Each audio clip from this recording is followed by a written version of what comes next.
Hello, how's it going? This week, I'm talking to another incredible friend called Vandana, and her original artist name was Vandana Jain, which is, again, just as difficult to search in all of your music platforms as the word Vandana is as well. Hello, everybody. Hi, Silent Nature. Hi, Camille. Tom, how you doing? 1403 in the house. Hi, Rahul. Hi, Pankaj. Siona, I got your email. I will get back to you.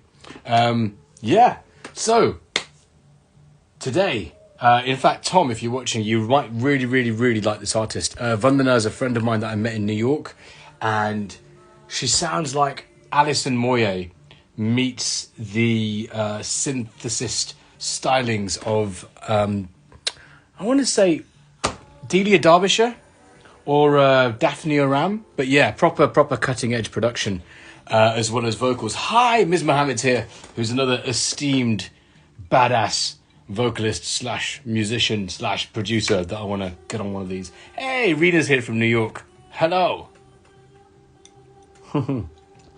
Tom's saying he knows of Vandana, and therefore he's here for her and definitely not me. Thanks, you bastard. Appreciate that. By the way, we need to catch a drink in real life soon, Tom. I've messaged Vandana to say I'm going live. I'm not sure she actually knows. I called her as well. She might have stood me up. That'd be quite embarrassing, wouldn't it? Hi, Fuship. Hi, Karthik. Hi, Aditi. So like I said, Vandana is amazing. Her new EP, it came out last year. It's called Contra. And Contra was like something new because I'd never heard Qawwali, which is like traditional Pakistani and Sufi sort of folk or devotional music in this way before.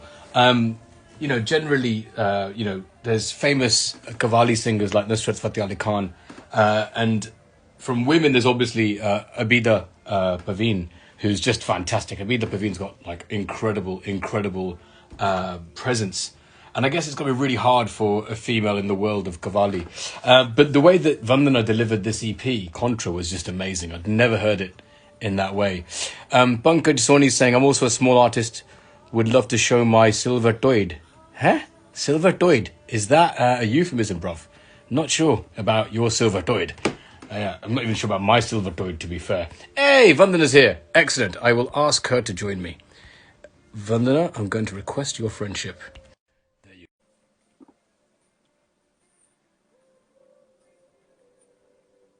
Will this connect? Hi. Hey. How are you? I'm good. I have a nose ring like you do. No, yours is You in don't the have a septum. septum though. How do you eat with that dangling septum thing? You just lift it up. Just lift it up. It's a bit like sort of, actually no one wants to get to my throat, so this guards my throat. How are you? Are you good? I was waxing lyrical about your last EP, Contra, before you joined. Tell me. It's fucking brilliant. I love this EP.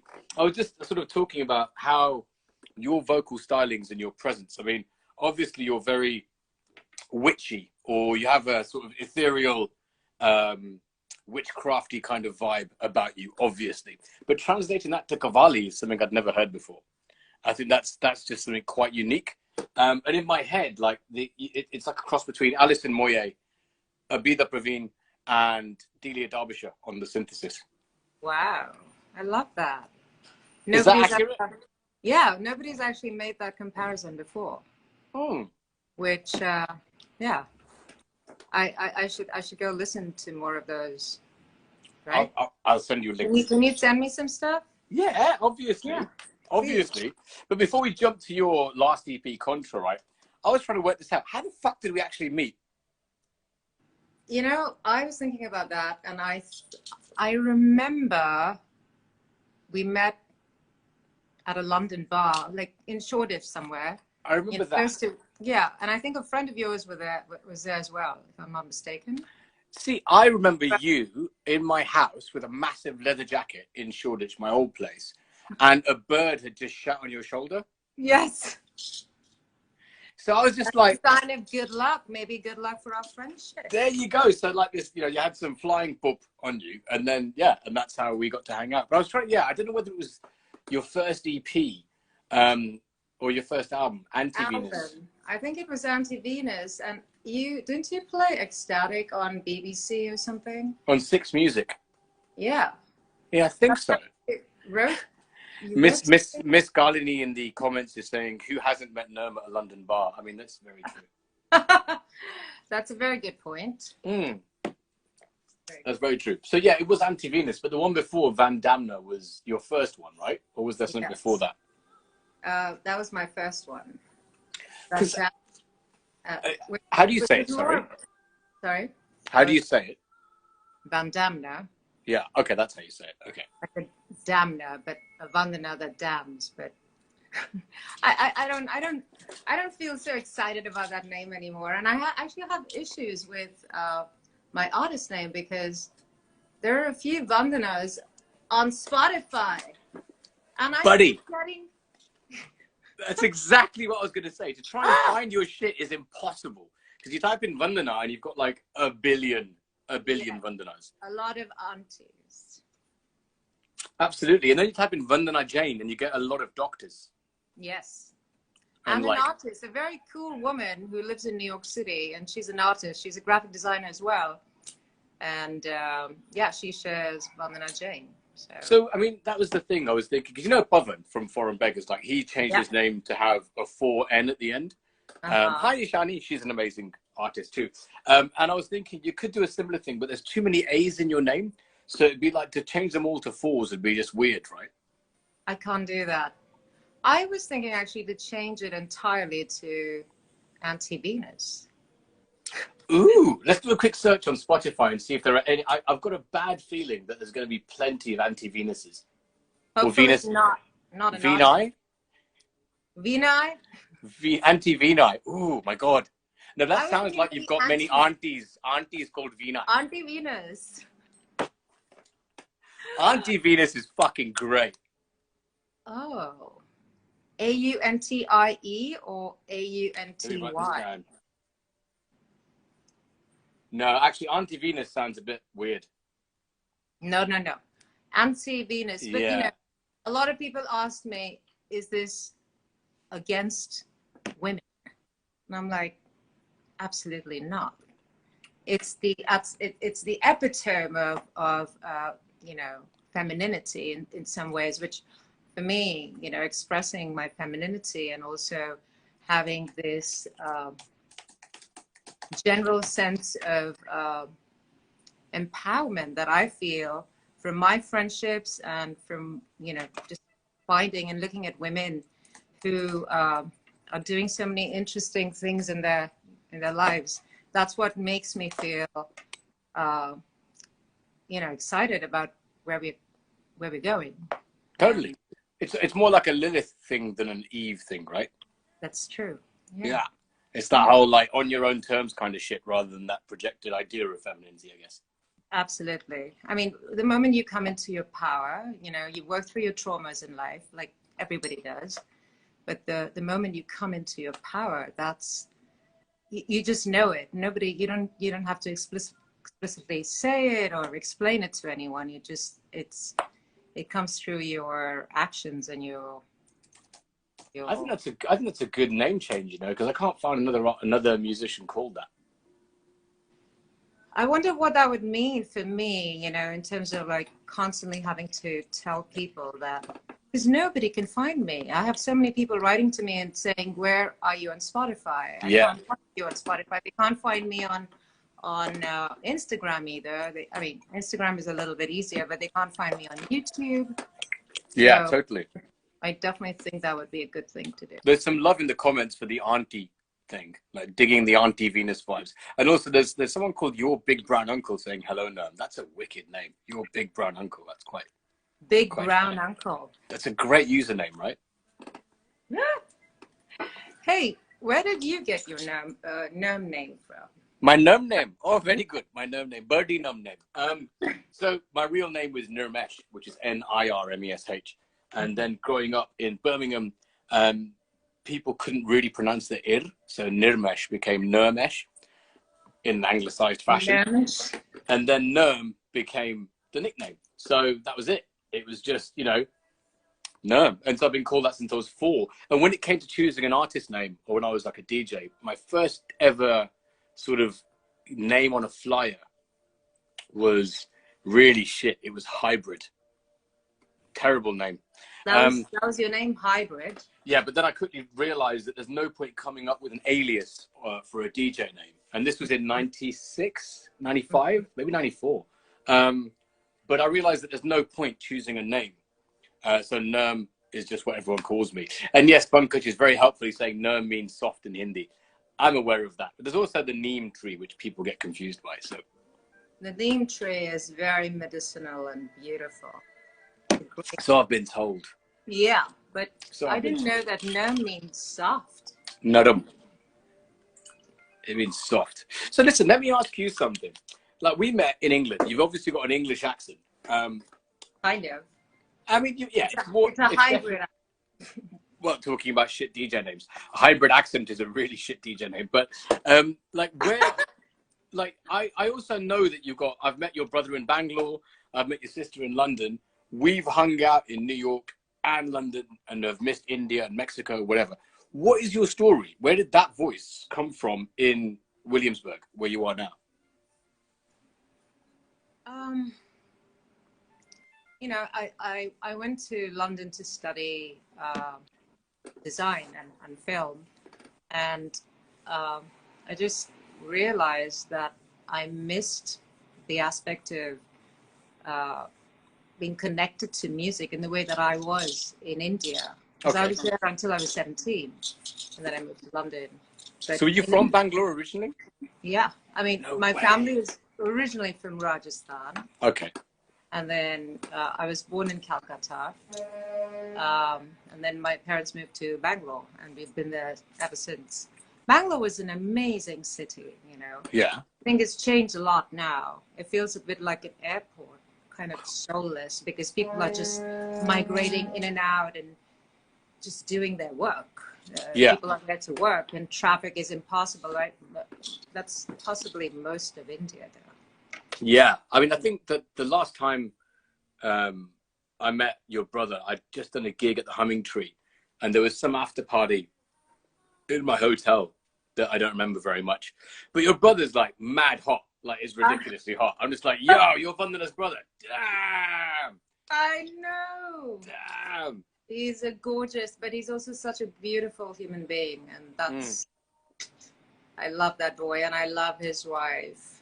We're both like angelic. I was like, what the fuck is this? Like, this is insane.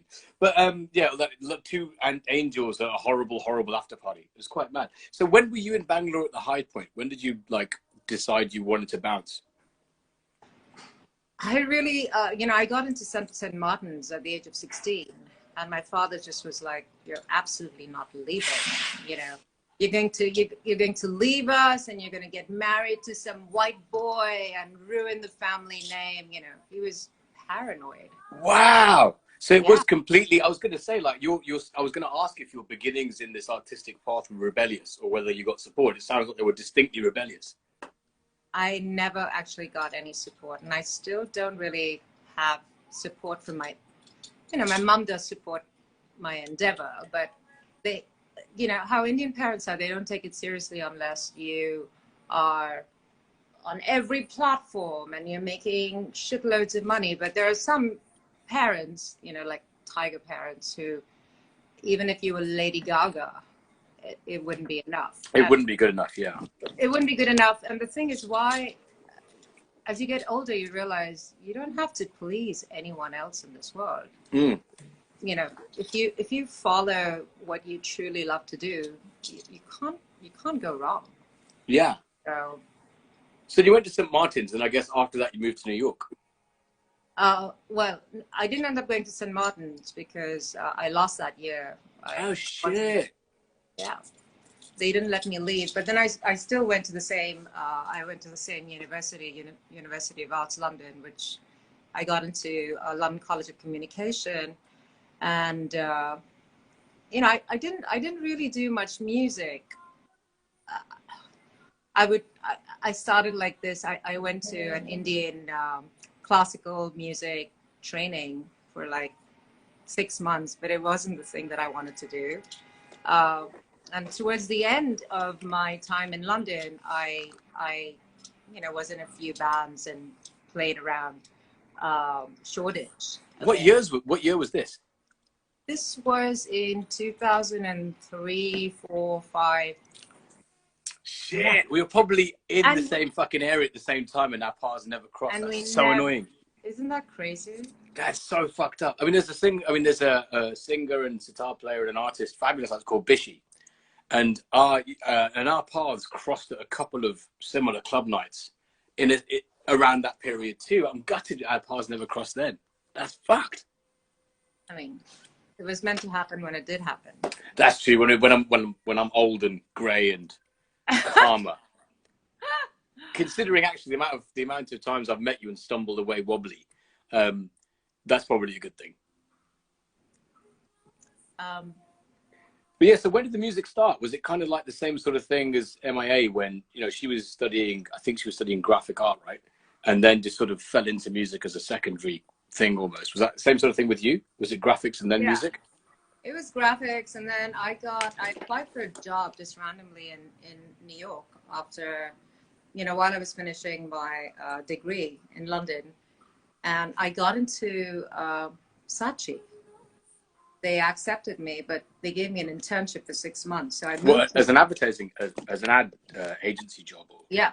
Right. Because advertising in London, in England, is so witty. It's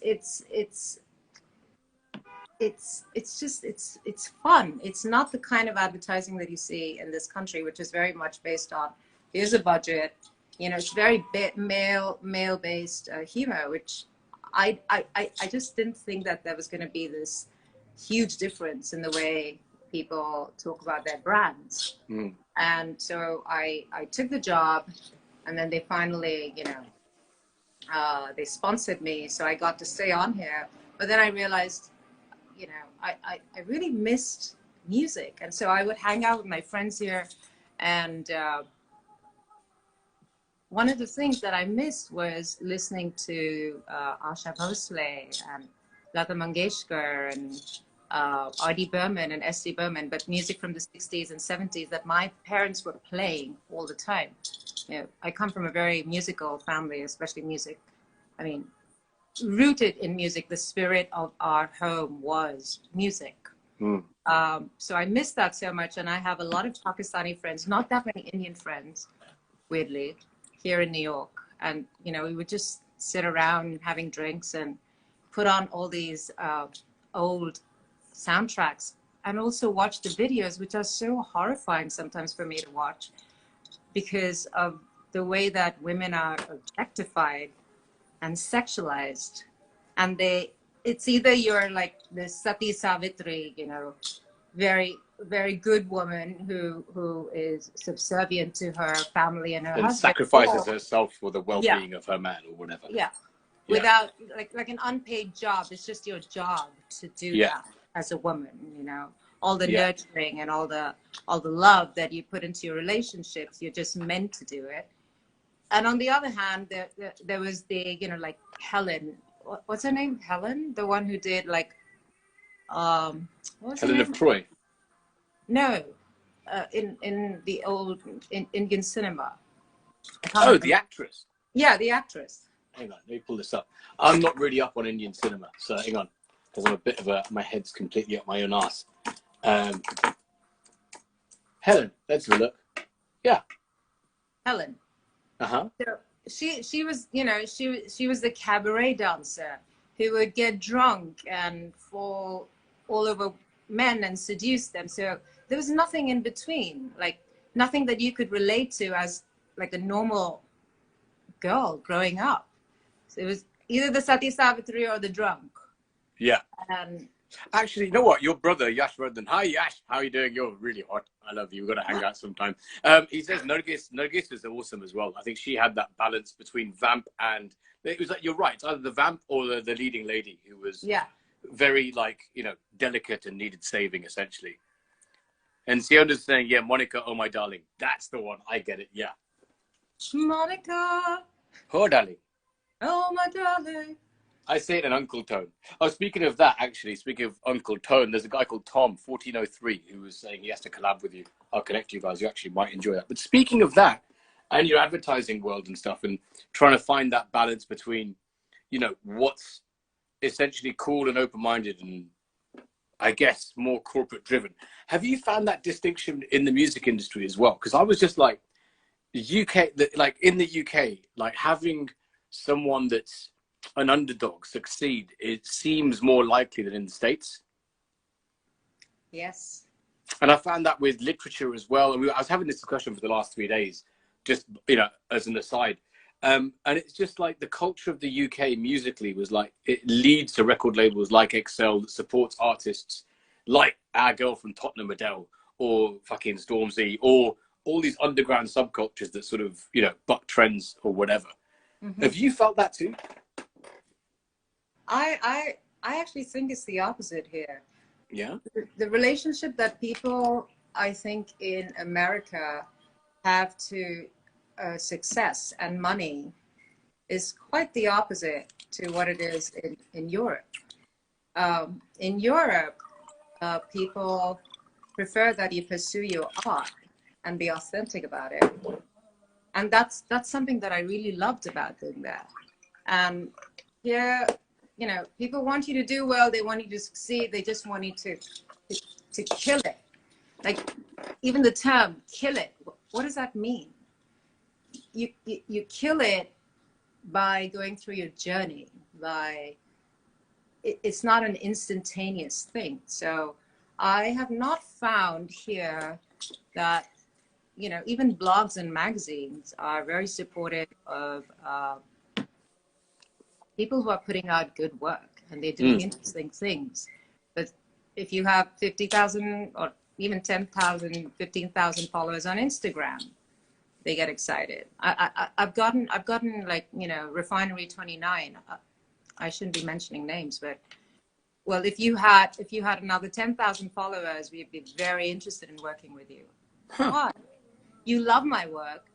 You're interested in who I am, but you kind of need for sponsors to sponsor this project because. So yeah, it's a chicken and egg thing, right? You got to, you know, you need that amplification to get the work, but you need the work to get the amplification and all that kind of shit. It's just like never ending, right? Yeah, opportunity is just as important. You know, you can. I don't believe in luck. I really don't believe in luck. I do believe in opportunity and knowing what the right thing for you is and taking that and just, you know, going with the flow. But how is, I mean, like, so when we met, I think, I'm not sure whether you had a co-producer at the time. No, I never Whether did. you're completely self-produced. I self-produced everything. You know, I have worked with my friend Ryan, and he, you know, he's an incredible engineer. He has his own project, which I think is fantastic. So we've spent a little bit of time, you know, working on some of the music that I've put out, but it's usually towards the end when it comes to the engineering aspect. Just tidying it up and getting it ready to go to market, essentially. Yeah, to make it sound better, to make the vocals sound really good, to make all of that. So it's just the little stage before the mixing stage. Yeah, but I've produced everything on my own. And that's the other thing which I find very frustrating is I get so many people asking me, so who's your producer? I remember having this conversation with you and it just fucks you off no end. You're like, yo, motherfucker, I made this shit. This is mine. This is my shit. Fuck you. Yeah. I mean, women get that a lot. Because people just assume women don't know how to use equipment. I mean, you can master anything that you want to if you just put time into it. It just takes time and effort. What was your pathway to it then? Was it just a case of getting a computer and just fucking doing it? Or was there another pathway to it that you discovered? Well, I did start, like, you know, while I was working at the advertising agency, I did start just playing around with GarageBand. And it was such a fun process and experience. I would come back home from work and then just do that for the next 4 or 5 hours. And then my next door neighbor then had a Mini Moog Model D, which is right here. This awesome beauty. They're not making it anymore. Did you then steal it from them? Sorry? Did you then steal that from them? No, he would invite me over to just, check it out and play with it. And then I was like, I have to get one, because that sound of you play just one note and it's like an elephant has just walked into the room. It takes you over. There's totally a fart joke in there, but I'm going to hold back. But the other thing is that your self-production leads you to now playing live with just a fucking load of synths and pedals. Exactly. And that's very liberating. I have played live with rotating people and, had a band for a while. But then somebody's not available. You can't really get all the gigs that you want. And most people don't want to pay a lot of money. So if you're having to pay your musicians all the time, which of course you should, you have to support each other. You're not even breaking even. And so how do you sustain this career? So, I mean, when we were going to meet in Mexico, there was when I was in Mexico at the same time as you, fucking randomly. How did you get? So you're talking about saving money for bookings and shit, but if you're flying with like 3 or 4 synths, that's gonna fucking push your luggage allowance over. You know what I mean? So, that's a whole other thing rather than having a band of 3 people, I guess, right? It is. But it's a lot easier because you can schedule your own time. You can travel with like 5 pieces of clothing in your suitcase. It doesn't even matter. That's very true. And it's only one big synthesizer. I take 2 of my big synths, and the rest are pedals and a drum machine. So it ended up being, I can travel with that much, but I can't do any more. And a lot of musicians, what they do is they'll just rent out the same exact machine wherever they go to. But I have so many of my own patches that I've created and made. So it's like, I can't screw around with it. And you wouldn't get like a piece of paper overlay telling you where all the knobs go and just rematch it up? No way. No way. Because again, all the circuitry is fucking different as well. So you're going to get different, unique, twists on stuff. Exactly. Yeah. And that really is actually the most fun part for me about making music. It was for the longest time, because you can spend hours going after that timbre, that texture that you want. But I feel like I was lacking in the construction of a song. Okay. And now that's become very important to me. So over the pandemic, I was just writing songs on my Wurlitzer, and it's changed the way that I think about music. It's been a very rewarding experience. Do you think the whole because your earlier stuff, I guess, really dove into, and I hate using this term, but atmospherics, right? It's kind of like a sort of beginning point where you can build layers, you can build sort of cinematic qualities, and then your voice is kind of like the top line instrument, essentially, that you sort of fucking shoot over this sea of cloud, like this one ray of light darting over it, which is what I see when I hear it anyway. And then it's kind of, I think that maybe from Contra onwards, looking at the structure of certain Qawwali or traditional, say, Sufi or Pakistani, songs, if you don't know what Qawwali is, that's basically it. But it seems like there's a certain structure to it that I think's informed a lot of Western music. So for me, like Jeremy by Pearl Jam could have been sung by Nusrat Fateh Ali Khan. Absolutely. It's just, and I think obviously Jeff Buckley knew that, and, a lot of people have been influenced by it. Do you think that the songwriting progression came from that work on Contra, or was that something that was inevitable? I actually do think that it helped me, because all of those songs that I covered, and I wouldn't call them covers because they don't sound anything like the originals, but to first try to figure out what chord progression they used, and then to subvert it. That was a great way, like a learning tool for me to understand that you can go from something that sounds very angsty and dark to all of a sudden this beautiful major opening. And that's something I never had experience with in my own music, because I've never had traditional training in music, so I'm self-taught. And but I think you're right. Maybe it did actually show me how I could take something and lend emotion to it, in regards to how I'm feeling, or where I can see something going. So it takes on an emotional and cathartic thing.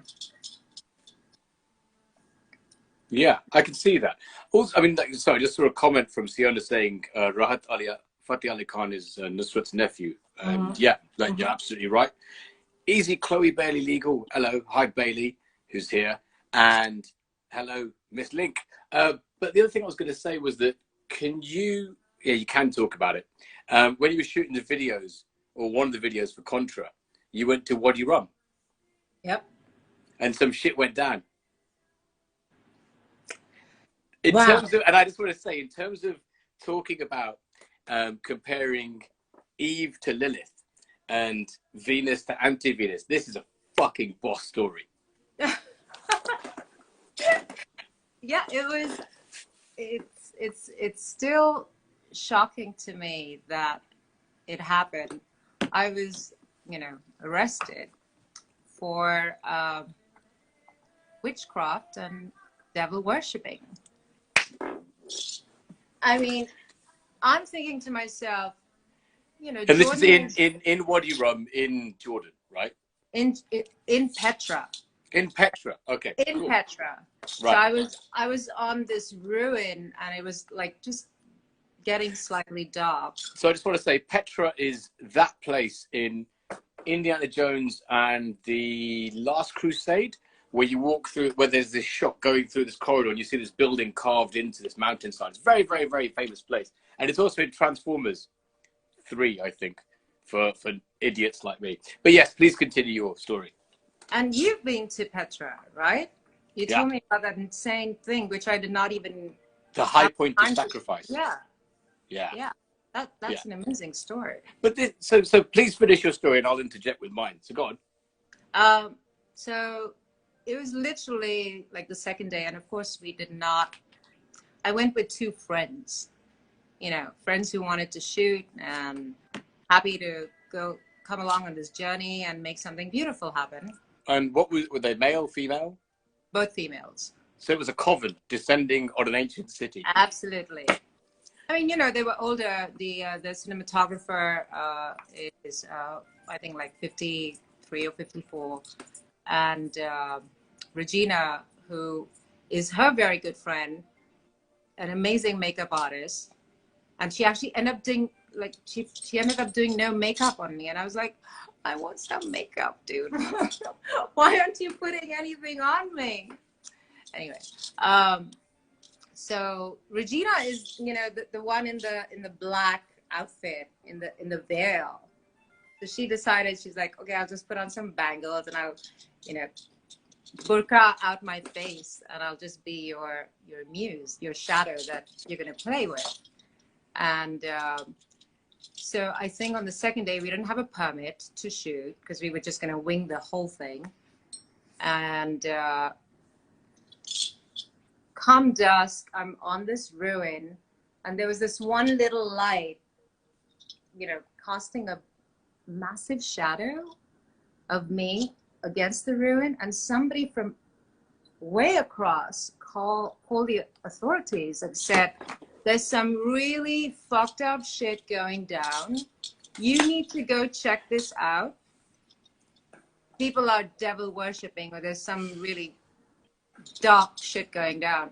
So then these authorities come, 2 men, and we can hear them chatting in the background. They're just standing below looking at us, and they're filming what I'm doing. And I was wearing this skirt, which, by the way, I'm not somebody who likes to show a lot of skin. It's just not my thing. I actually like being swathed in clothing. I find it a lot sexier. You just, you play with your femininity in a way. But I have this skirt where you could see a part of my leg, the entire leg out.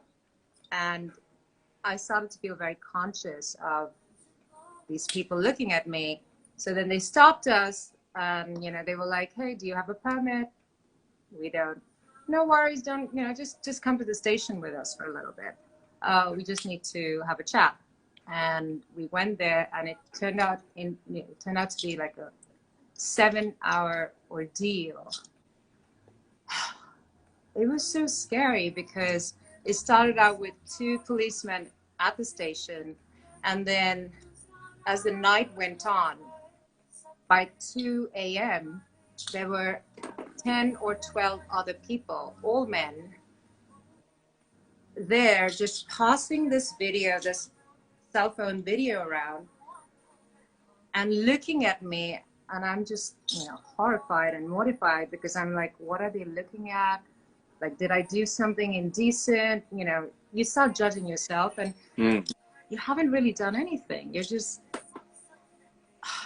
I mean, were the charges like filming without a permit, or particularly witchcraft?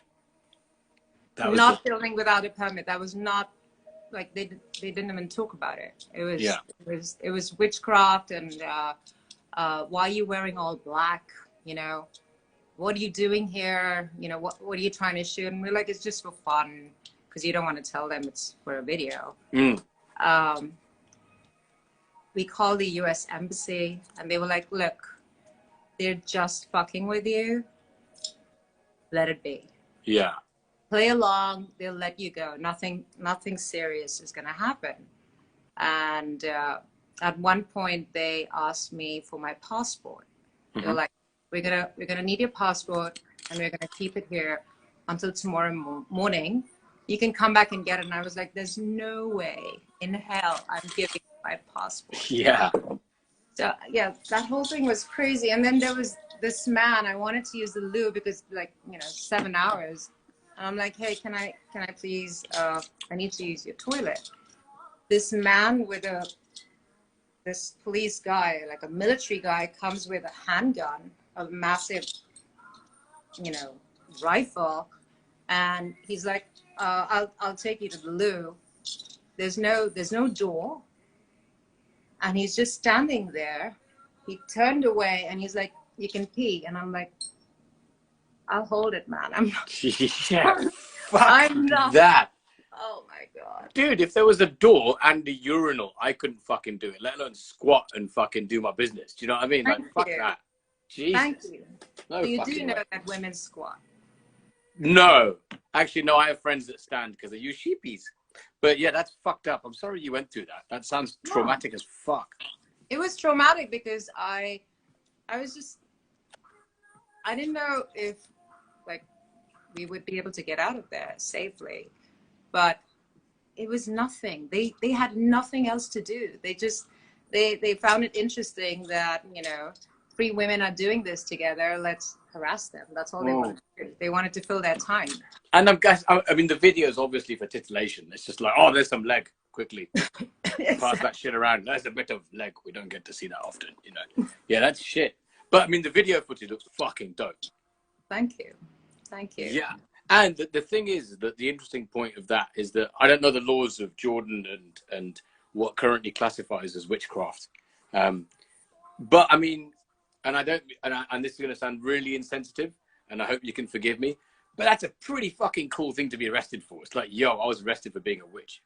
Agreed. In Petra. Like, yo, who's going to fuck with that? Like, yo, I'm a fucking ninja. You arrest me and see what happens. A witch ninja. Yeah. Yep. Ninja witch.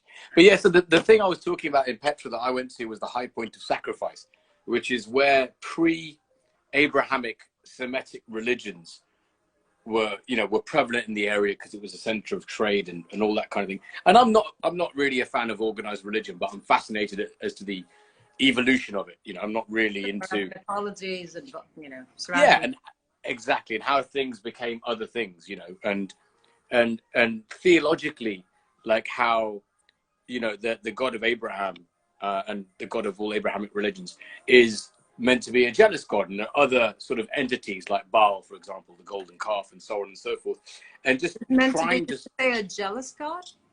Well, it's the thing that Moses said, is that my God is a jealous God, that kind of thing. There's a whole idea of it being the only deity you can worship in from a period where there was, I don't think it was, I can't even say the word properly, when there's many deities, going from poly to mono.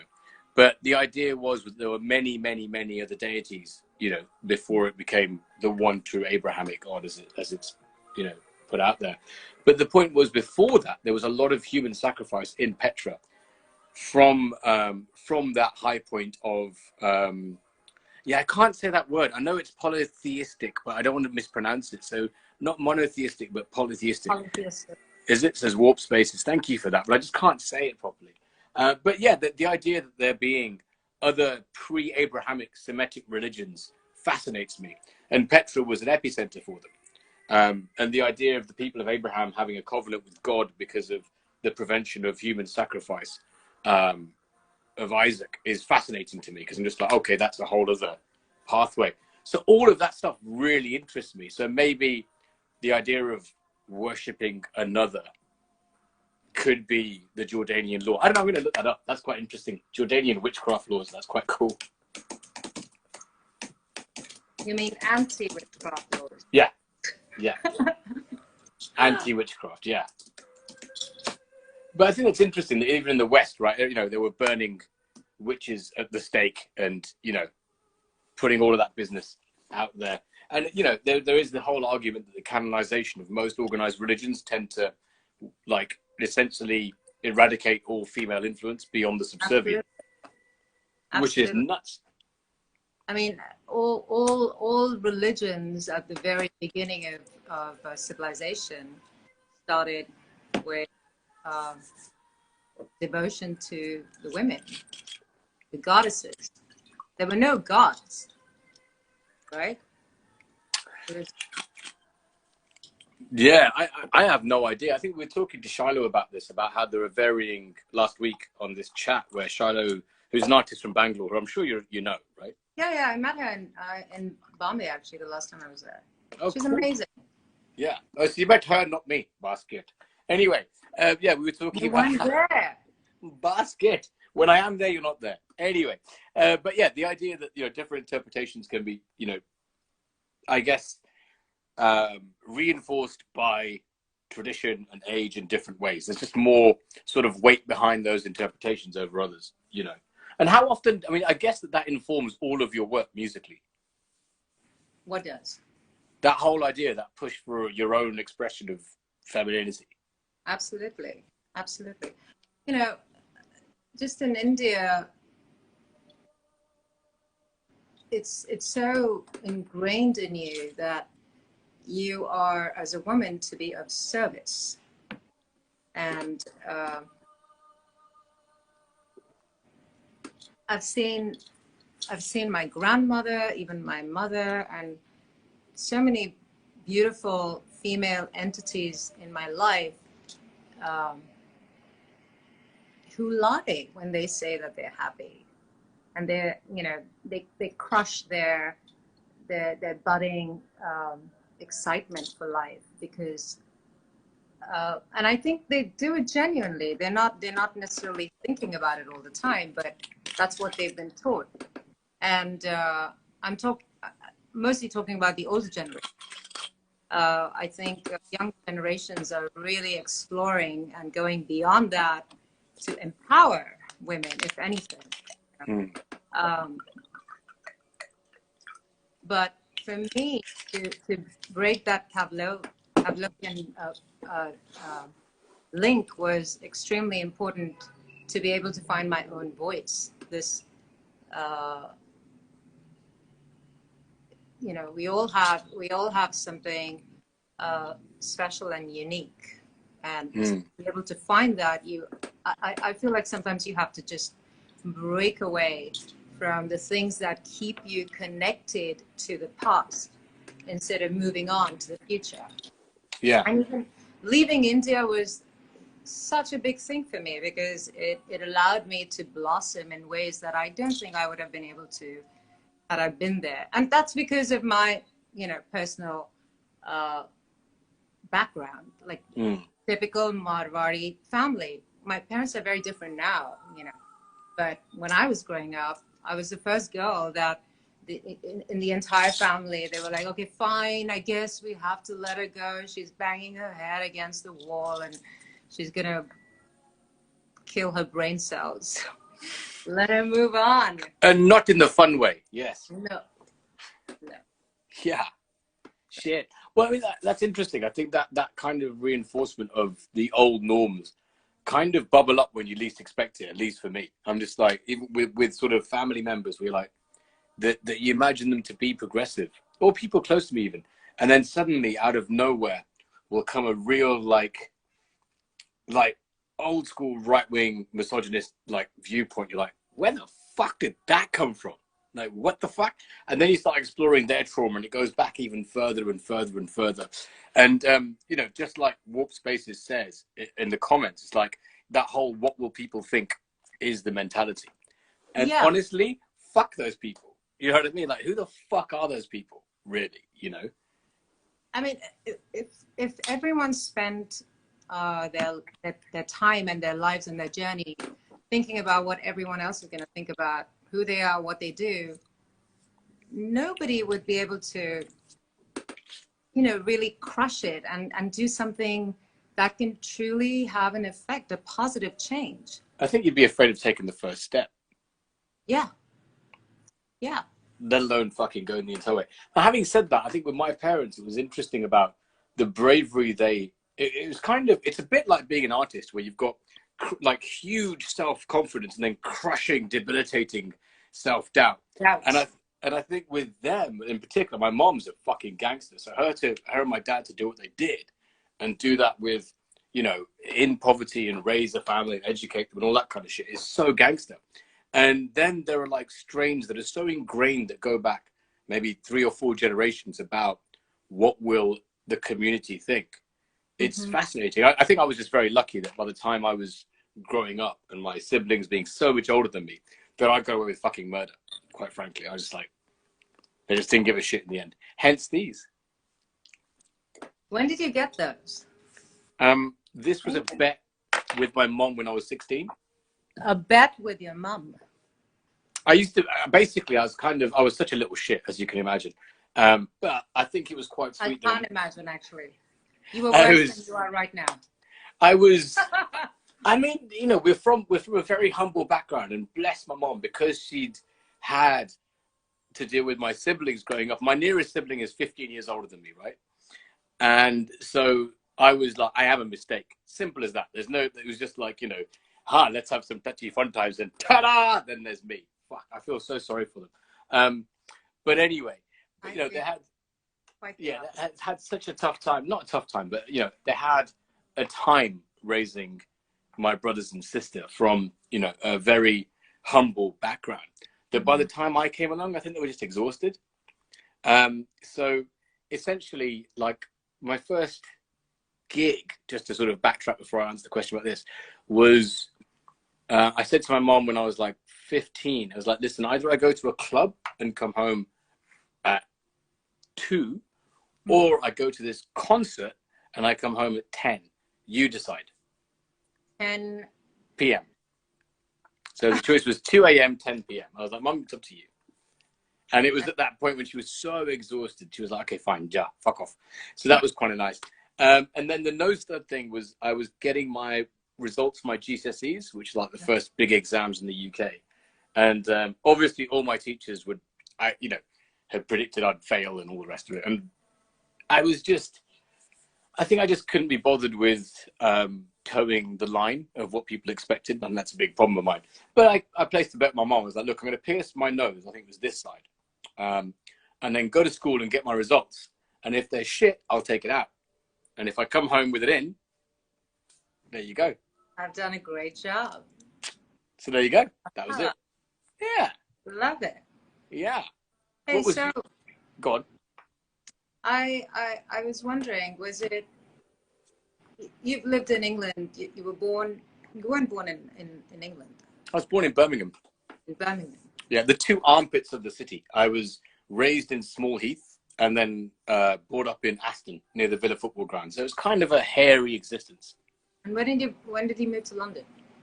99, properly. By yourself or the whole family moved? No. My family's still sort of based in Birmingham. My older brothers kind of they moved one moved up north, one moved southeast. My sister got married at 21 and left for Fiji and Australia. Which is probably why I was having this conversation with Anushka. I was like, oh shit, because my sister left when I was like 3.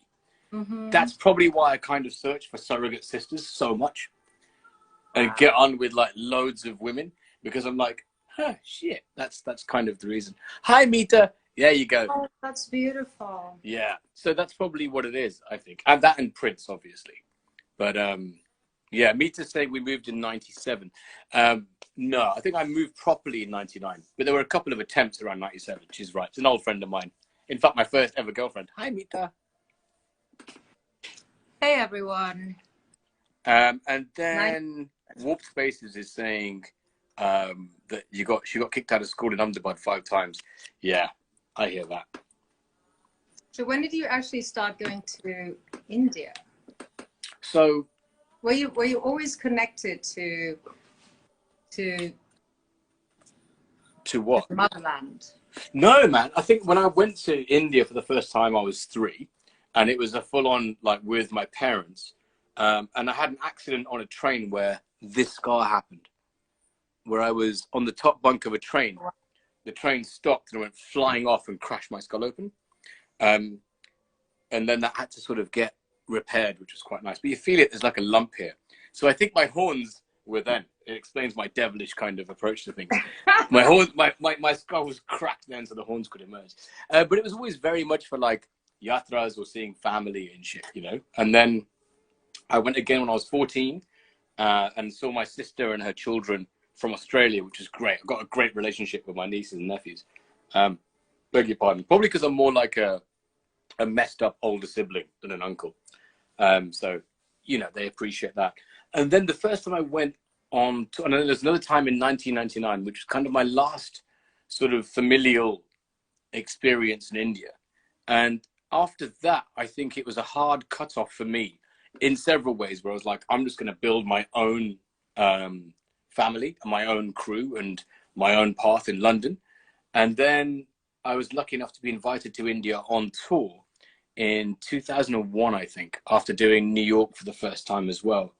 And it just, Bombay just blew my mind. It was like that, the difference between the idea of what India is from immigrants over here that don't have very much is very different to the experience on the ground in India, particularly in the creative space.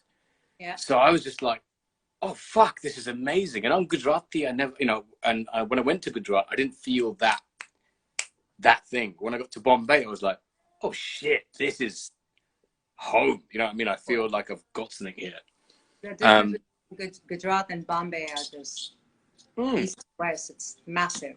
Yeah, night and day, completely, literally. Yeah. I mean, because in the nighttime, there's fuck all to do in Gujarat except for milk bars. Whereas in Bombay, you can run around like an idiot all night. And I think that was the eye-opener. I think that in terms of, you know, just breaking, and I was like, what, how old was I then? I was 20, 21. And just seeing India in a whole new way was something else for me. So then it was a kind of point that we were doing stuff in London and Bombay simultaneously as we got sort of more popular. And I kind of didn't want India to be seen as like, this is going to be really odd as an answer, but I saw that as India's economy opened up, it became a dumping ground for a lot of like C or D list product by international companies. So A list product would go to the West, B list stuff. So like the quality, they would just use India as a dumping ground for all this shit and charge even more money. They still do it. Yeah, but I think the customers are more discerning now. But it was just that whole thing was just like, fuck. I could see that happening where a lot of, you know, better off Indian families would hold certain objects like fucking Marks and Spencers in really high regard. But the quality of the product was so shit compared to in Britain, and 3 times the price. I was like, what the fuck is this? This is, but again, it's just capitalism, right? You know, that's what happens when a new audience, a new market opens up. But it really fucked me off. And I was like, we're not going to do that musically. Like, we're going to take the best of what we do musically and take that to India. And that was like my point of national pride or pride of my culture. You know what I mean? It wasn't like us trying to sell ice to Eskimos in terms of selling, you know, Western produced Indian music back to India. It's very much like, you know, with respect and like, yo, we're fucking partners in this shit. And I think that approach is rung true fucking decades later, you know? You know, even for me, for Contra, it was one of the reasons that I did want to do it is because, you know, there's a chance for people to listen to what is happening in a different part of the world and to kind of bring the two together by means of analog synthesizers and electronics and just giving it a new context and a new delivery. That's very important because anytime I'm looking for interesting music in India, it's especially always in English.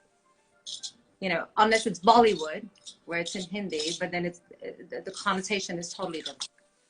But there is, I mean, I think there is a whole wave of artists that are, even outside of gully rap, that are sort of embracing their mother tongue and repurposing it. I'm so for that. I had a hard time just even talking to people about Contra in India because they were like, oh, it's Bollywood, it's Bollywood. It's not Bollywood. Yeah. It's reviving and bringing to light something that, by the way, music in the 60s and 70s was so ahead of the curve, you know? Yeah. I mean, I was thinking that I agree with you. I think that you came at a point where there was a whole switch where certain clubs in India would say no Bollywood to have a cutting edge programming policy. And then when you'd play a cutting edge remix that would change the norms, it happened to me.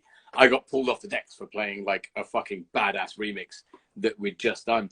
And it was like, no Hindi. I was like, fuck, dude, it's listen to it. It's not the language that defines it. It's like, fucking listen to it, bruv.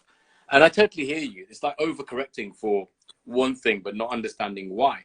But I think that's just the application of policy across the world. You know what I mean? You know, it's just applied with a heavy hand, you know. But then there's acts like Lifafa who are like adjusting how people view like synthesized music with a Hindi vocal. Mm-hmm. I don't know Lifafa. I will send you now. It's very good. I think you need to send me a bunch of Indian artists you've been listening to. I'm not so immersed in, you know, in the current culture there because Contra was such an anomaly for me. I just did it for fun. I mean, it's an anomaly for everyone. It's like, how the fuck do you describe this album? And that's kind of a good thing. Particularly, and again, I was having this conversation with a friend about how the world's saturated with just stuff. Like there's albums and books and, beg your pardon, I just burped again. There's, you know, the world's saturated with things. How do you cut through it? And I think that you either conform or you do something so uniquely different that no one can fuck with you, right? Mm-hmm. And I think Contra is part of the latter. Thank you. It's fucking great. So we've got a minute left on this chat. Do you want to continue or do you want to say farewell? Let's have a little more. Let's take a little break. Cool. I'll go for a pee break and then call you back. And everyone watching, thanks for jumping in. Join us again in like 2 minutes. Guys. 2 minutes? Give me 4 minutes. 4 minutes. I just swore at you twice in British. Thank you. Okay. Bye. Bye. Hello. Welcome back. That was a nice little pee break. So we're going live again with Vandana as soon as she rejoins. But in the meantime, this is the song that I love the most, called Darsun. from her last EP, Contra. How awesome is this?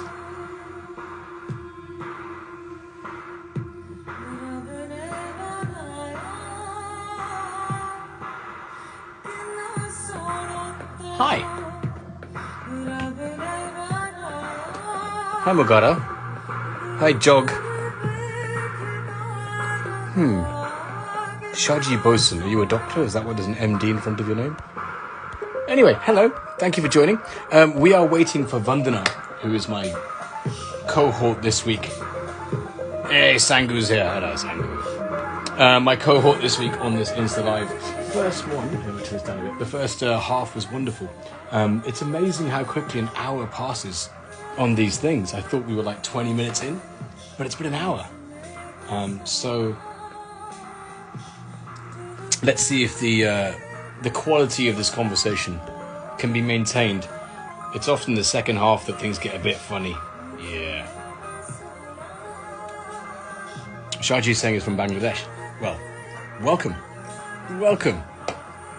Welcome, Vikash as well. Hi. Thanks. It is a very nice studio. I appreciate that.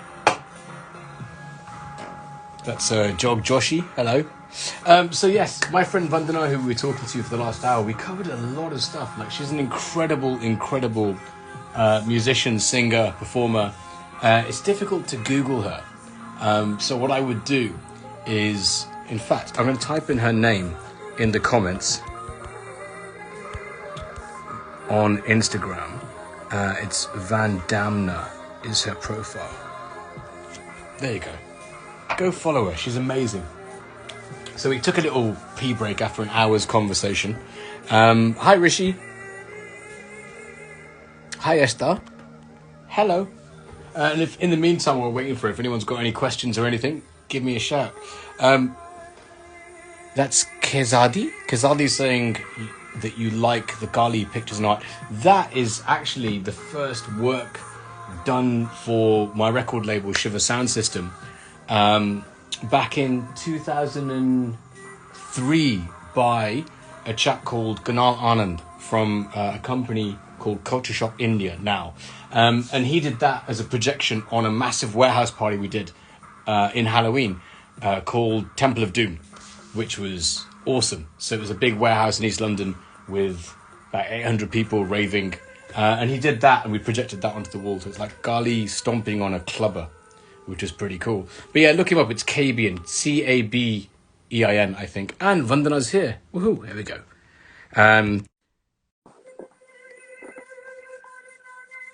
Shaji, this is my guest this week. Hi, Azima. How are you? Hi. Hi. You changed your framing. I see. That's very good. What are you drinking now? I'm drinking tea. It's Tea. 2 p.m. That's true. So you're in New York. It's very early. The Umbrix. I thought that I couldn't quite read what everybody is saying, so I moved it closer. Do you need glasses? No, I Full have auntie types like, 20/20 vision. Acha. I only got 20/20 vision like 5 years ago when I got lasers on my eyeballs. Hey, did you do that? Before I came to America on that trip, oh my God. So this is the thing, right? So every time I meet up with you, either one of us gets into trouble.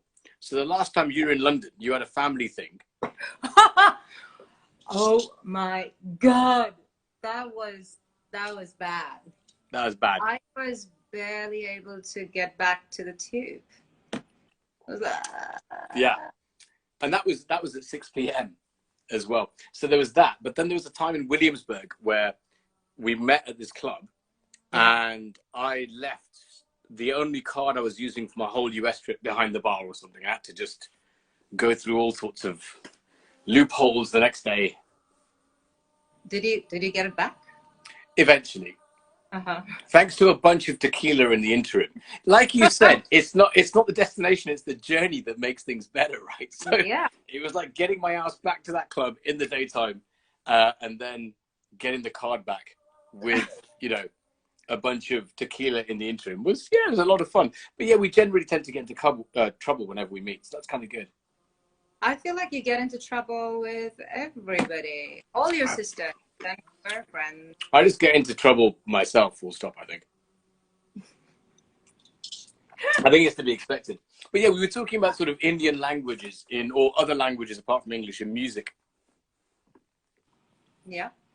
And how your EP Contra was kind of difficult to place because of its Gawali content, because of the language you used. And have you figured out a pathway through that? How do you deal with all those people, the naysayers? How do you cope with that? I don't. I thought that this would be something that would be very interesting for, especially, you know, India. Mm. And I didn't find that to be very true. I mean, you know, I ended up not giving a fuck. I self-released it. I didn't care that people didn't think it was something that they wanted to listen to. But, you know, the thing is also, if you get on the right platform, you can expose something like that to the right people. And I know that the people who have found it find it very interesting. Mm. You know, it's reviving a sense of newness to something that already exists, but it's done in a very different way, and I find it unique, and I thoroughly enjoyed doing it. For me, that is the most important thing, is that I had so much fun. And in fact, I have 15 or 20 more songs that I worked on, just to figure out which is the one that speaks to me most. And a lot of them were Artie Berman songs. I don't know if you do you know Artie Berman? Of course, Ek Ladki Ko Dekha, of course. Come on. Thank you. Come on. Big up Shohid Osmani Sounds in the house. Big up Lyle in the house. Two amazing producers joined the chat. Hello. But yes, you were saying. Yeah. Yeah, it's music that, you know, Artie Berman was using synthesizers, and especially the Moog, which, you know, is my favorite synth in the world. I would love to own a Buchla, but like I wouldn't even know where to start with it. So if I could even was that Artie Berman that turned you on to synthesizers? Like, who gave you that love? No, it wasn't. Okay. Because for me, in print, like with Prince and the LM1, like the drum machine, I'm like, oh, I want everything Prince ever touched, including himself. But yes, but yeah, I mean, you know, who sort of inspired your synth love then? Actually, Suzanne Ciani. I mean, she's this incredible woman, and she uses modular synthesis. She does a lot of, you know, it sounds very ambient, but it's like Philip Glass, and it's very cerebral, and that's truly the music that I'm very interested in. I like cerebral music. I don't put on music just to listen to in the background. I seldom do that. I'm actually, if I'm listening to music, I am paying attention to every single note. And that's the kind of music that I make as well, which a lot of people... Sorry, one second. Sorry. Listen, Shaji, if you're going to say about how you want to see her clothes, Google her. But if you keep asking that, we're going to ban you. So be nice. Okay? Well, I can show you what I'm wearing below. Okay. Well, there you go. You know what a churidar is? Oh, you can't even see it. There you go. That is pretty cool. Like pajama trousers. Have you tried wearing churidars? Dude, I barely wear shorts, let alone anything else tight. I mean, you're kidding me. Please wear shorts. Please, then. Wear pants, wear shorts.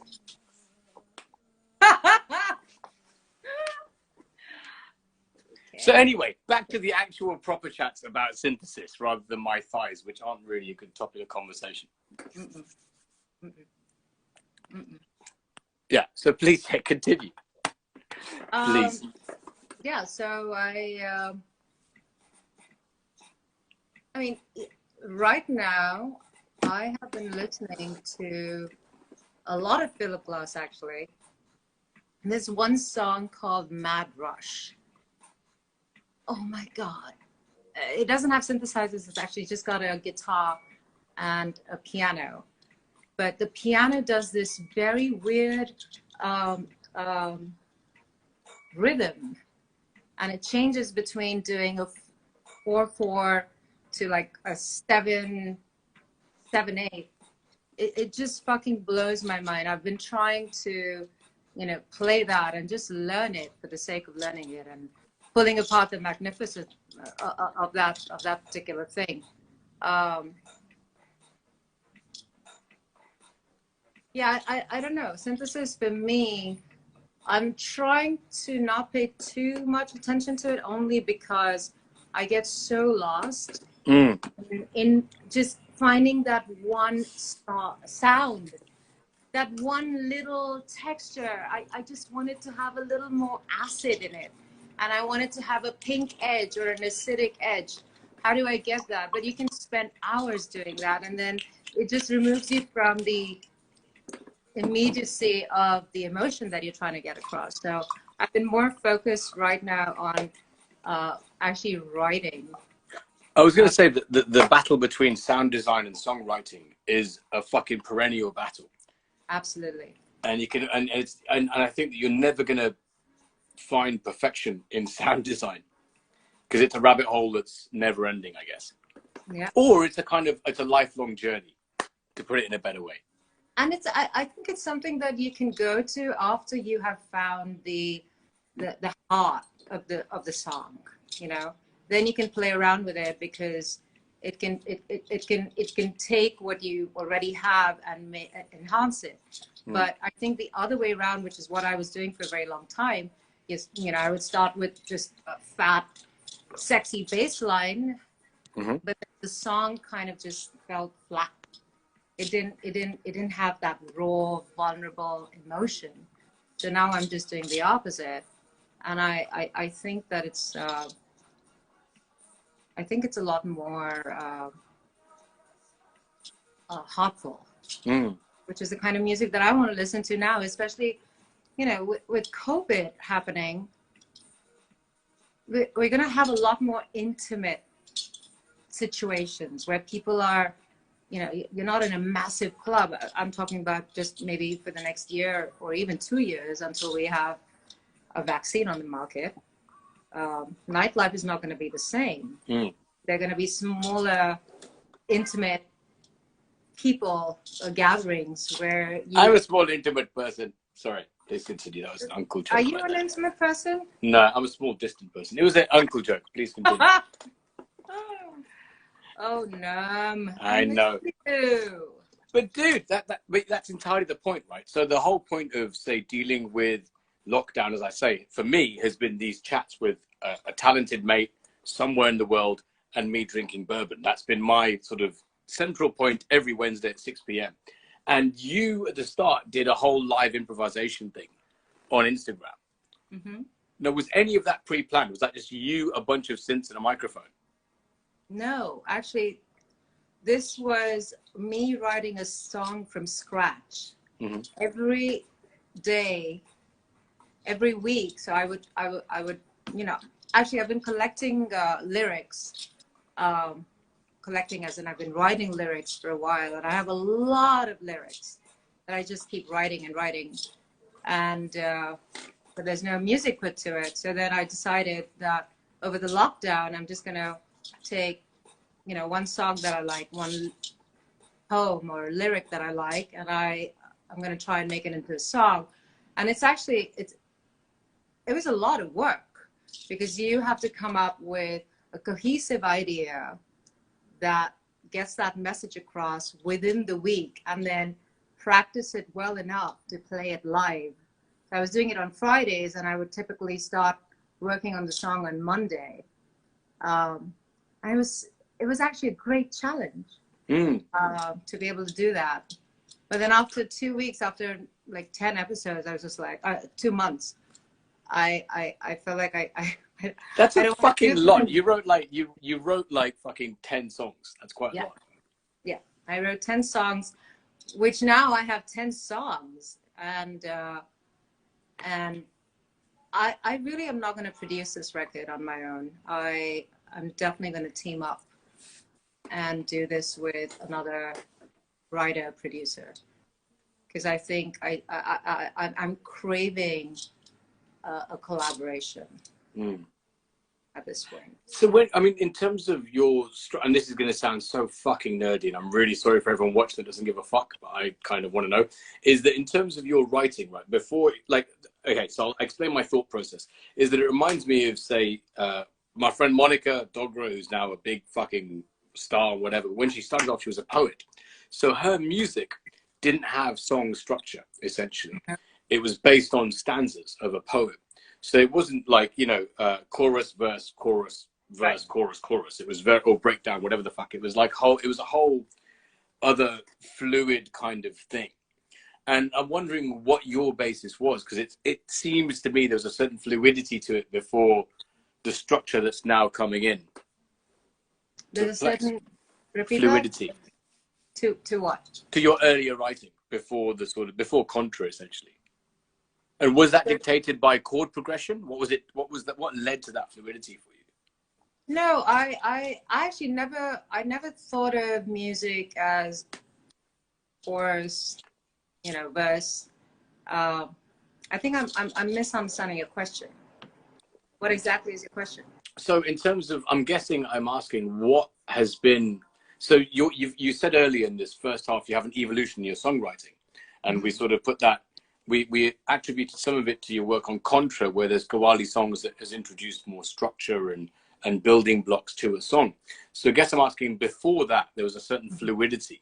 And with Monica, that fluidity came from poetry, which has a very different sort of building block, a set of different blocks, essentially. Right. So what was that? What was it before Contra and before this attempt at songwriting that helped define that structure for you?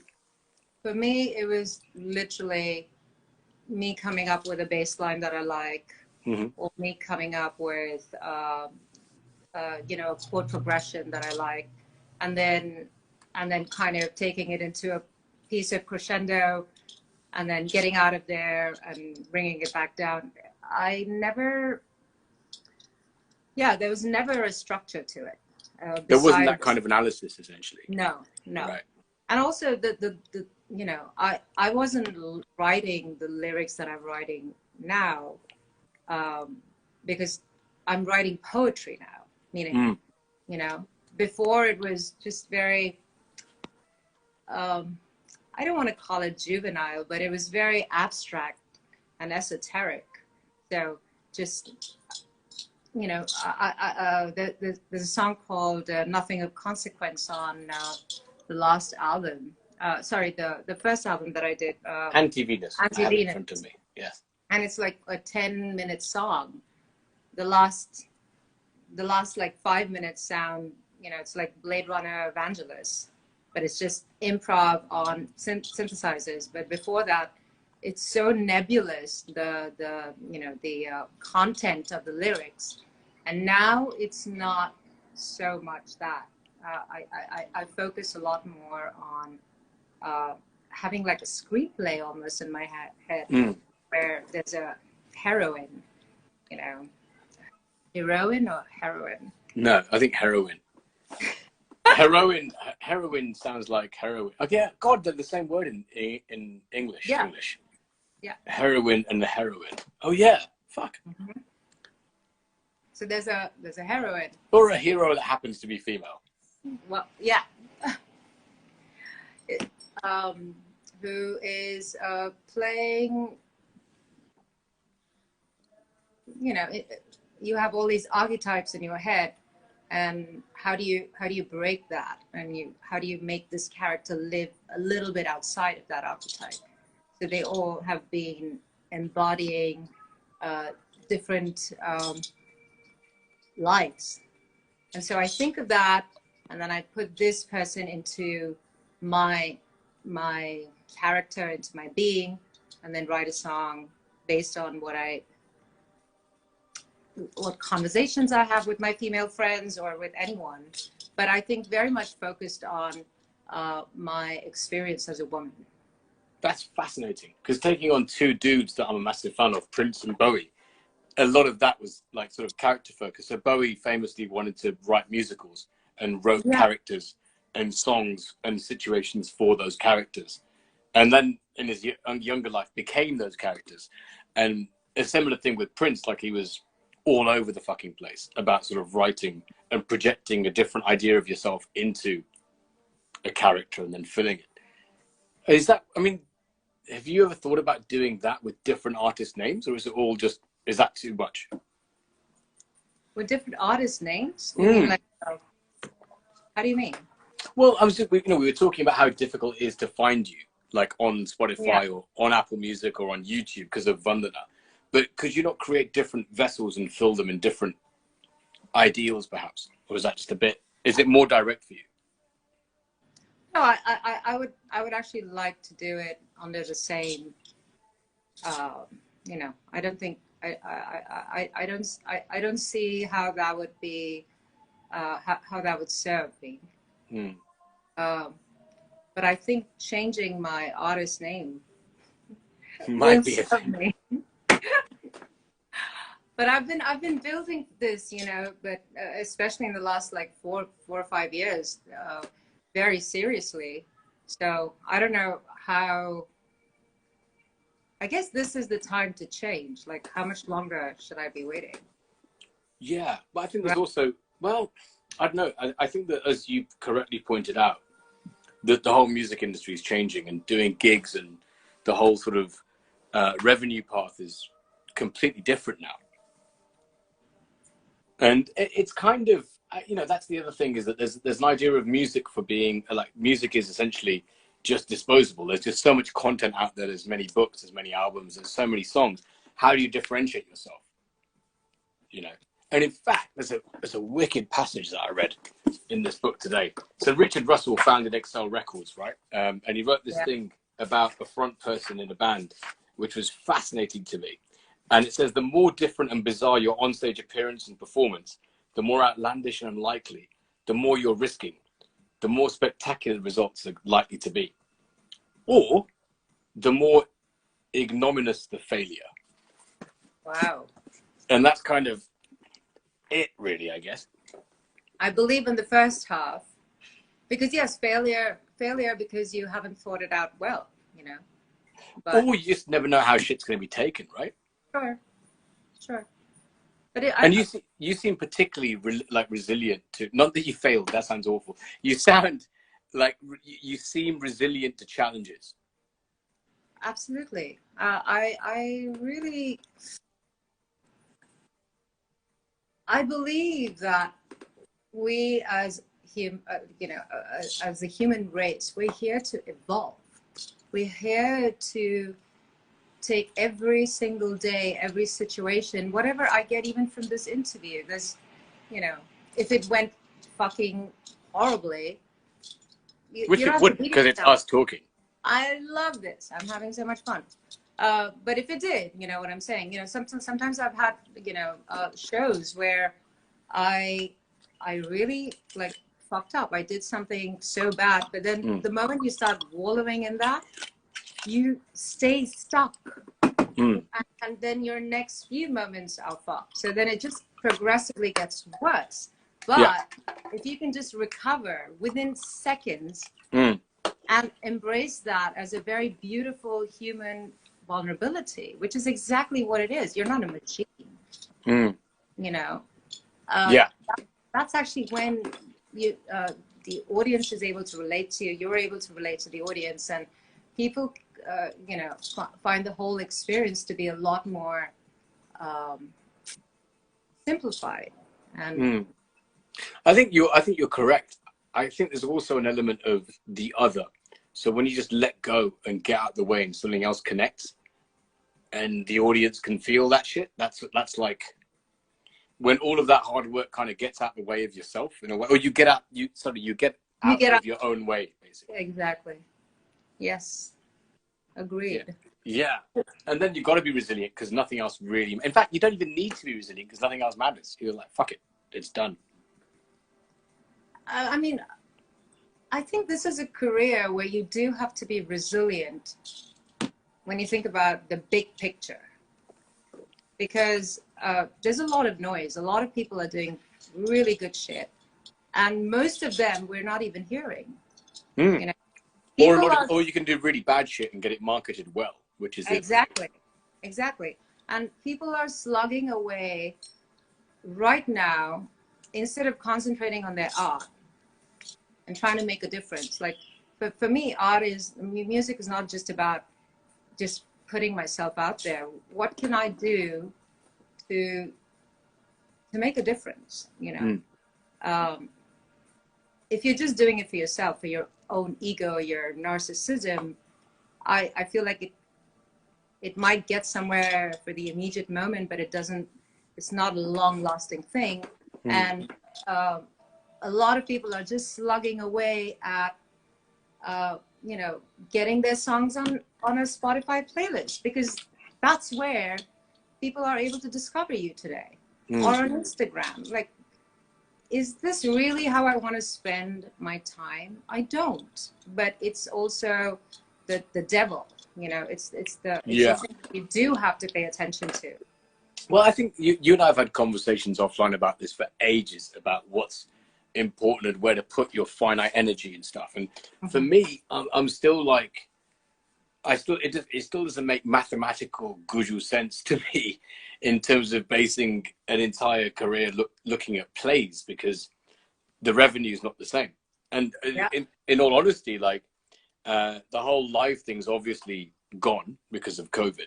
So, you know, I'm racking my brains trying to think of how else people can make an income out of this without resorting to selling trinkets, right? Sorry, what was the last thing you said? Without resorting to selling trinkets. Yeah. Because it's literally merch and live is pretty much all there is. And so... and licensing. Sorry, you were saying? Sorry. And licensing. Yeah, licensing as well. Actually, licensing is fascinating. It's great. I mean... Yeah. I think that's a brilliant platform to, you know, to really make it. I was having a discussion between sort of the like, we're all indoors, we're all consuming a shitload of content. There's an opportunity now for content creators to license stuff to platforms that can pay for it. You know, that's just what exists. But it seems like the most aggressive negotiators seem to be in the States, but also the most extreme of companies,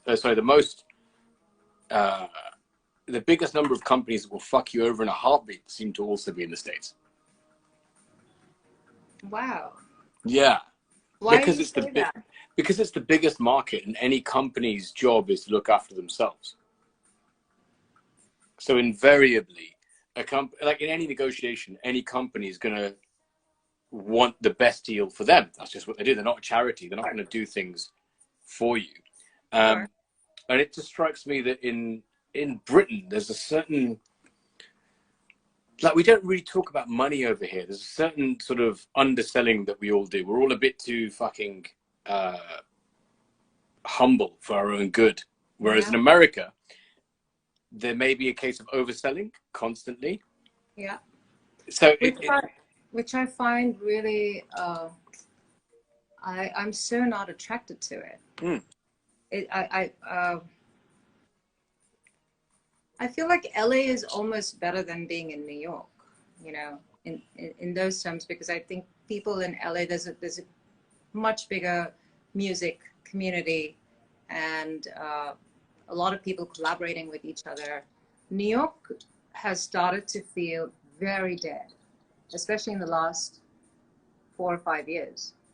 All the best venues have closed down. Like, I live in Williamsburg, and there was 285 Kent, Cameo Gallery, Glasslands, incredible venues. Glasslands, the last show that I saw there was Nils Fromm, you know, for like 250 people. That's awesome. That's a great audience to see Nils. Yeah. Yeah. A nice intimate crowd. Yeah. Like, he was literally here, you know, I could see everything that he was doing. And a lot of those venues are closing. Even pre-COVID. Pre-COVID. This happened, like, you know, 4 years ago. 285 Ken was this punk, like slave by audio, like all these really great venues just closed, and I used to perform there. And now I don't want to go perform at the last show that I did was at National Sawdust, which is an incredible venue, which is also down the street from me. But there's Bowery Ballroom. It's so dead. Like the stage is up here. You know, there's no connection between you and the audience. I feel like there needs to be more of a feel of togetherness, like at a boiler room session, you know? Everyone's in your face. You feel each other's energy, and it's so, it's very gratifying. Obviously pre-COVID. Pre-COVID. Because right now you don't want anyone in your face. But that was, in fact, but the thing is your sort of presence and you in front of a bunch of synths and your voice, and particularly like how you present yourself on stage, the way you dress, your lighting, the kind of material backdrops you have, translate. So when, again, the Mexico thing, which is the last time we nearly crossed paths, looking at the videos from that, it was still able to translate and the audience wasn't in your face. Yeah, that's true. And I'm guessing it connected because I wasn't there, but I'm guessing it still, you still felt that pain. I did. And I think it's also because, you know, people, there are a lot more just wanting to enjoy themselves. There's no agenda for the night. There's no, you know, I'm here to network, or I'm here to, you know, get this thing done, and then I need to go to another party. They're just there to enjoy themselves. And they, also that particular show was in Tulum, so people are, you know, drinking. See, I heard Tulum was kind of stush now, not really for us punks. It's not for us. It's not for me. It's a bit stush. It is, but the thing is, you get paid so well. So, and there are a lot of people who are interested in listening to you, discovering new music, listening to a new artist. So it is important to do a bit of both. I really want to play in London, so. We talked about that before, right? Huh? We talked about playing in London before. Yeah, and I've actually never done it, so. Huh. Well, actually, also, there was that whole New York gig that fucked up because of my leg accident. That would have been fun. That's true. I realised we've never actually worked together at all in any capacity. No. We've just gotten smashed and rolling around a bit. It's about time, Nerm. It's about time we had another drink somewhere and actually fucking, you know, met and rolled around. I'm coming to London. When? I'm going to be there sometime in November. My sister is having a baby. No way! Proper Auntie Venus you'll be. Yeah. I will be Auntie. You have to do an EP called Auntie Venus. You have to do that. Only for the baby. I already made a song private. for her and I sent it to my sister. Oh, that's so sweet. Yeah. Her name's Nisreen, right? Nainshri. Nainshri. Why did I say Nisreen? Nainshri. Horrible. Nishri. I think I've had too much whiskeys. If my sister is here, she's going to be really pissed off. I don't Oh. know. She's not here. But cool, so you're here in November. Excellent. I hope that I will be here also. Because the chances are you'll land and I'll fuck off somewhere else. Because that's just what happens. No, you better not do that. You just have to not do it. It's It very happened in simple. It's very simple. I'll be there for a month, so we'll have a little bit of time. Cool. So Auntie Venus, I think, is a good name for an artist, I reckon. It is, right? Yeah, I think so. Not Vandana. I don't like that. No, because it sounds too much like a bald guy that's in an action film. Or a truck driver who likes music, maybe. No, you're right. Yeah, I think so. Someone that's damned is pretty cool. But yeah, right. I'm going to head to the loo because I really need to pee now. Thank you so much for joining me. I appreciate this. Thank you everyone else for watching. I hope it wasn't too nerdy because I want to get really nerdy with you. I'll probably do that offline. And in fact, when you're in London, I'm We looking will forward do to it. it. Cool. Yeah. All right, lovely. We'll speak to you soon. Take Okay, care. Bye. Bye, guys.